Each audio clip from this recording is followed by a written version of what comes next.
Dear students, welcome back to the third podcast of Chapter 9 Traders, Kings, and Pilgrims. In this podcast, we are going to study about the spread of Buddhism. The most famous Kushana ruler was Kanishk, who ruled around 1900 years ago. He organized a Buddhist council where scholars met and discussed important matters. Ashwaghosha, a poet who composed a biography of the Buddha, the Bodh Charita, lived in his court. Ashwaghosha and other Buddhist scholars now began writing in Sanskrit. A new form of Buddhism known as Mahayana Buddhism now developed. This had two distinct features.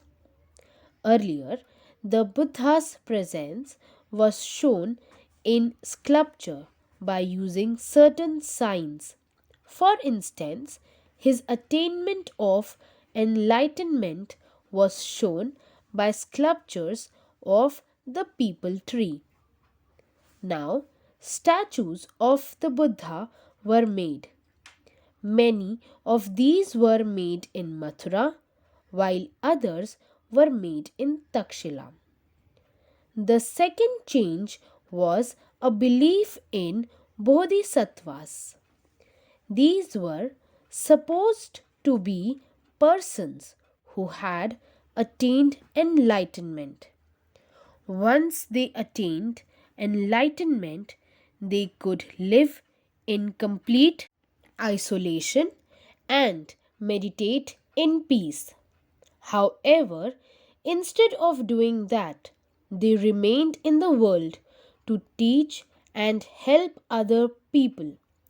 The worship of bodhisattvas became very popular and spread throughout Central Asia, China, and later to Korea and Japan.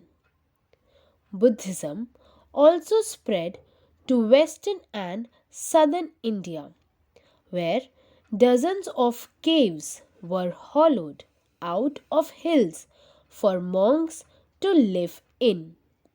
Some of these caves were made on the orders of kings and queens, others by merchants and farmers.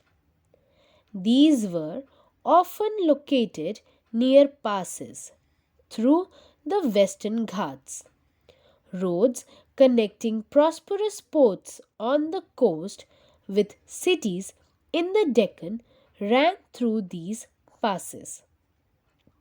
Traders probably halted in these caves monasteries during their travels. Buddhism also spread southeastwards to Sri Lanka, Myanmar, Thailand, and other parts of Southeast Asia, including Indonesia.